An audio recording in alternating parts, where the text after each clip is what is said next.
Hablando de giles, vamos a hablar de un episodio histórico donde también se murieron muchos. Es el episodio de María Luisa de Orleans y Carlos II de España.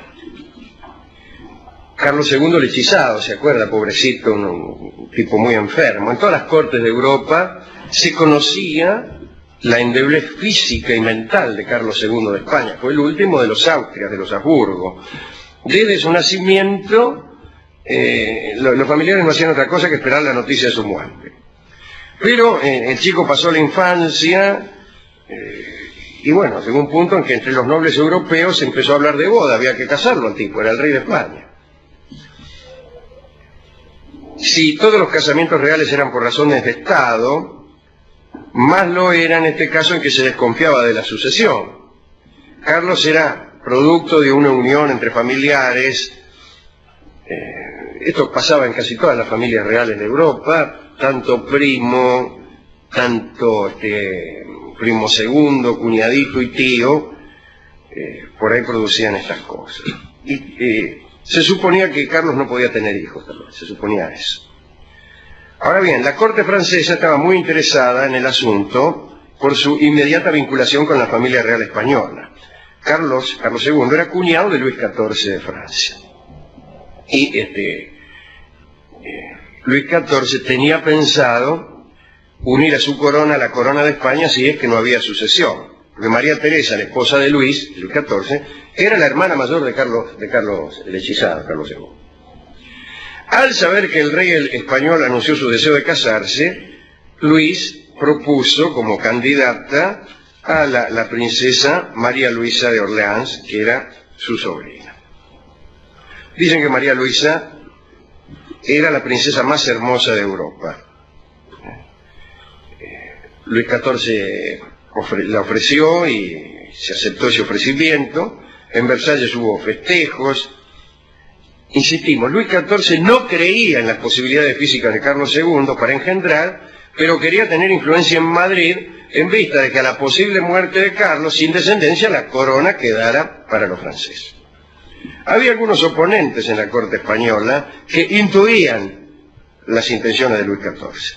Entre esos oponentes estaba la mamá de Carlos, la reina Mariana, pero Carlos había recibido un retrato de su futura esposa, y la vio y le gustó al tipo, ¿no? Y desobedeció a su madre, que le decía, no te casé, no te casé. Por entonces Carlos tenía 18 años. María Luisa se enojó al saber la clase de marido que le destinaban, ¿no? Amenazó con escapar y retirarse a un convento. Era un tipo bastante perjudicado, Carlos II, realmente era un ser lamentable, para no entrar en detalles. El caso es que la chica protestó, pero no hubo forma de eludir su destino. Así que en agosto de 1679 se celebró la boda en Fontainebleau. El príncipe de Conti representó al rey de España y María Luisa fue llevada al altar por Luis XIV. Se casaron por poder, ¿no? En la comitiva que trasladó a María Luisa a España iban guardias españoles y también franceses. Entre ellos estaba un joven oficial, el caballero Saint-Chamans, que se enamoró de la nueva reina y contó a muchos cuánto padecía ese amor. No importa. Llegó María Luisa a España, se le explicaron sus deberes como reina, la etiqueta de la corte española, mire aquí cuando estornudamos decimos salud, esas cosas. No le estaba permitido dejarse ver por cualquiera, si viajaba lo debía hacer oculta en un coche de manera que no se la pudiera mirar, tampoco podía comer en público, era una corte mucho más rígida que la corte francesa, que era una corte muy mundana. Poco después de llegar, la fue a ver Carlos. Dice el cronista que aunque María Luisa no entendía el castellano, adivinó algo incorrecto en Carlos porque llegó muy precipitado. Y entonces quiso huir, y no pudo. Entonces sus damas la acompañaron hasta las habitaciones destinadas al primer encuentro amoroso, le entregaron su vestido nupcial, mirá vos, no había terminado de acomodarse el vestido cuando entró Carlos al galope con la evidente intención de quitarle todo. Al día siguiente los cortesanos observaban a la pareja para ver qué es lo que había ocurrido, ¿no? El embajador francés escribió: lo increíble parece haber sucedido. Al recibir tales noticias, las cortes europeas se alarmaron, porque quizá el rey Carlos podía finalmente conseguir la sucesión. Eso contrariaba los planes de muchos, por ejemplo de Luis XIV. Pero la verdad es que no había pasado nada. Y al cabo de un año de matrimonio, persistía aún la virginidad de la reina. María Luisa no encontraba satisfacción en ningún menester. Los días eran aburridísimos, como ocurre en esos casos. Si había llevado de Francia un loro, al que quería mucho, pero la etiqueta palaciega no lo toleró. Y el loro terminó mal, porque cada vez que entraba a las habitaciones de María Luisa, su dama de compañía, que la vigilaba y educaba, el loro lanzaba un grito. ¡Gorda! Gritaba el loro. Y la dama de compañía, que era la duquesa de Terranova, se cansó y un día lo agarró al loro y le retorció el pescuezo. Para evitar los enojos de María Luisa, el rey sustituyó a la duquesa de Terranova por otra mujer un poco más permisiva. Se le permitió a María Luisa mirar por las ventanas entreabiertas y también juntar fruta en las huertas del Buen Retiro. Mirá vos. Pasaban los meses y la reina arrastraba su virginidad con las consecuentes habladurías de los cortesanos y del pueblo. Pero una noche el milagro se cumplió. El rey anunció que había consumado el matrimonio y se permitió bromas sobre el hecho, dando detalles del asunto a todas sus amistades. Él, que tenía buen gusto, además de un gil, era boquiflojo el tal Carlos. Pero el heredero no llegaba. Entonces comenzó a culparse a María Luisa. En aquellos tiempos no se pensaba en una posible esterilidad masculina si se producía la consumación. Los médicos del reino recetaron a María 1000 brebajes, unas purgas, unos emplastos, qué sé yo. Pero nada daba resultado. Se probó incluso con acercar reliquias, que ya se sabe que son muy convenientes para gestar embarazos. Le pusieron en la boca un diente de San Juan Bautista, pero no sucedió nada, cosa tan rara. María Luisa seguía más aburrida que nunca. Dice el cronista que no se interesaba por nada, no quería tomar medida alguna ni para el presente ni para el futuro. Renunció a todo lo que podía poseer en España y solo se consolaba imaginando su regreso a Francia. Por entonces se puso de moda una coplilla que decía: parid, esa flor de lis, que en aflicción tan extraña, si parís, parís a España, si no parís, a París. Mientras la reina pensaba solo en su vuelta a Francia, se produjo una intriga, ¿no? Una intriga hija de la desazón de los súbditos al ver que pasaba el tiempo y no había ni sospecha de embarazo, ¿no?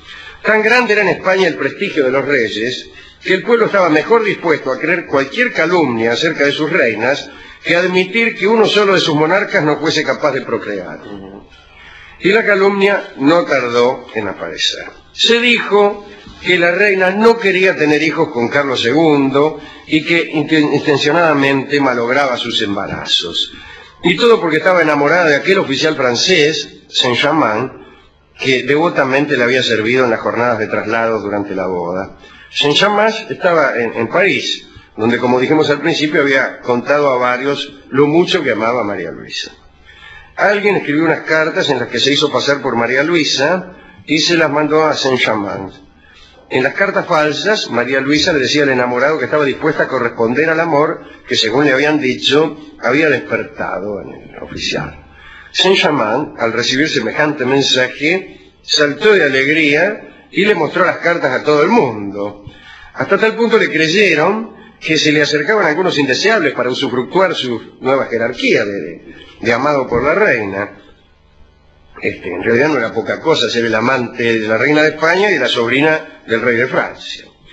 Luis se enteró de la llegada de estas cartas, Luis XIV. También las creyó verdaderas. Y escribió María Luisa una carta toda llena de insultos, atorranta, yo qué sé. María Luisa no podía entender lo que su tío le decía.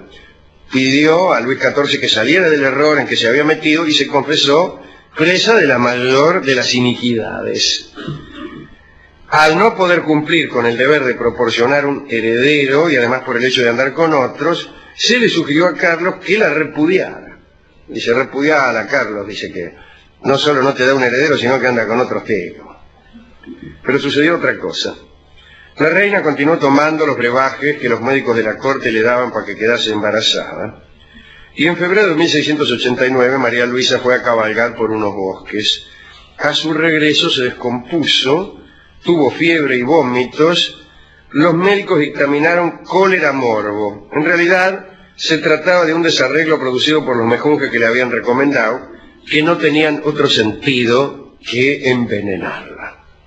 Y María Luisa murió a los pocos días, a los 26 años de edad. El embajador francés pidió que se hiciese la autopsia a la reina en presencia de cirujanos de su confianza para comprobar que no había sido envenenada. No hicieron la autopsia y además le entregaron al embajador sus papeles y una nota con la expulsión del reino. 10 días después de la muerte de la reina, Carlos II recibió un escrito del Consejo de Estado en el que se le pedía que contrajese nuevo matrimonio. Su nueva esposa fue Mariana de Neuburgo, pero esa es otra historia. Una historia que termina con el cumplimiento de los planes de Luis XIV, ya que el siguiente rey de España fue Felipe V, el nieto de Luis XIV, ya que efectivamente Carlos II murió sin descendencia y fue el último rey de los Habsburgo, y el primero de los Borbones fue Felipe V. Los Borbones todavía están reinando en España. Felipe V era antepasado de este que reina ahora. Bueno, así que fíjese que aquí también aparece, discúlpeme que no es mi intención hacer rimas, ni tampoco juzgar a la gente del siglo XVII con los criterios actuales, mucho menos a los médicos. Pero antes que nada lo que hay acá es una enorme estupidez. Y la malevolencia viene después. La malevolencia generalmente está inevitablemente ligada a la estupidez. Un estúpido es, por regla general, bastante malévolo. Esto le costó la vida a esta chica. ¿Por qué? Porque nunca había pensamiento crítico. Pero, bueno, no había en ese entonces, pero había inteligencia como para conjeturar que a lo mejor un diente de San Juan el Bautista no era un diente de San Juan el Bautista, y que además si lo fuera, no está nada clara cuál es la relación de causa-efecto entre un diente de San Juan el Bautista y la aparición de un embarazo en una persona con dificultad. Pero bueno, ni eso fue capaz de pensar nadie. No me digan que en esa época nadie pensaba esas cosas. Platón había muerto hacía más de 1000 años. ¿Éramos todos tontos? No, pero algunos sí. Y algunos tontos tenían injerencia en la vida de los demás. Así que, cuidado con los giles. Cuidado con los giles. Saquen a los troncos, dijo uno, a quien le pidieron un diagnóstico sobre un equipo que estaba funcionando mal. ¿Qué haría usted? Saquen a los troncos. Bueno, saquen a los troncos. Pero además sáquenlo, no como los troncos sacan. ¿A quién dedicar esto? No a Carlos II, que era un mal bicho, además ya hablaremos. Hoy no cargamos la tinta sobre él porque el tema era María Luisa. María Luisa, pobre, que era la más hermosa de todos, se casó con un gilastro, terminó muerta por culpa, tuvo que cargar con culpas de un estúpido, y terminó muerta por los lacayos y adulones. Y a nadie más.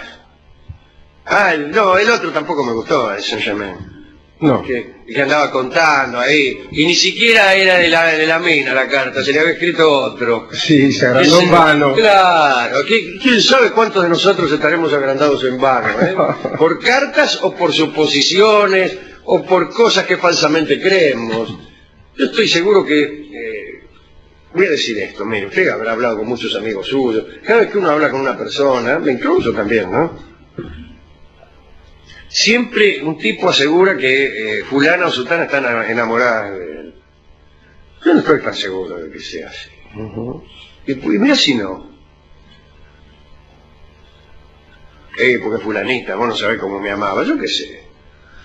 Yo la verdad es que no sé eso. ¿Quién sabe cuántos de nosotros estamos leyendo cartas de María Luisa de Borbón, ¿no? Que las escribió algún otro. Y a veces las escribimos nosotros mismos, ¿no? A veces las cartas falsas que nos escriben las escribimos nosotros de nuestra imaginación, en nuestra fantasía. Nos saluda una mina 3 veces y ya la damos por enamorada. Vamos a saber si nos amó a alguien. Vamos a saber, ¿no? Así que tampoco me gustó ese tipo que se enamora de cartas que le escribió un secretario. Víctimas de ese culto a la seguridad, Alejandro Cariago, claro, que una persona muy segura. Pero dice... que es propio de los estúpidos también. Ese tipo que existe, pero mire, soy un tipo muy seguro de mí mismo. Ah, caramba, caramba, espera que me agacho atrás del pilar, porque en una de esas saca el arma el tipo y sonamos, está tan seguro. Bueno, tratemos, yo he cometido también ese pecado, alguna vez he estado seguro de algunas cosas. Por suerte ya no, por suerte digo, por desgracia, ojalá pudiera estar seguro de algo, pero es imposible, es imposible estar seguro de nada. Así que tomemos, querido Rolón, lo que la vida nos diere, con humildad, con cierta duda, sin que la duda nos haga perder la eficacia, ¿no? Correcto. Bueno, sería que en el punto cúlmine del acto amoroso a uno le sobreviniera el escepticismo y decía, caramba. Hagamos como pedía Nietzsche, en el sentido de saber que después de todo no hay verdades últimas, que nuestro conocimiento es perspectivista, acaso ficcional,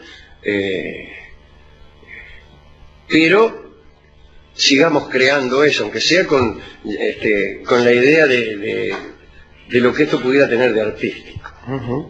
Así que bueno, discúlpeme, pero tengo que leer una carta que me acaban de mandar. Y yo creo que acá en la producción, como saben que yo me pongo muy contento cuando me escriben cartas de amor, me escriben cartas de amor de personas que saben que me gustan. Yo te escribo fulana, dice. Las cartas tienen la misma letra de Nico. Sí, todas las minas suyas tienen la misma letra de Nico. He reconocido la letra de Nico y en Arezzo en la mayoría de las cartas de amor que me envían las minas que yo creo que tengo.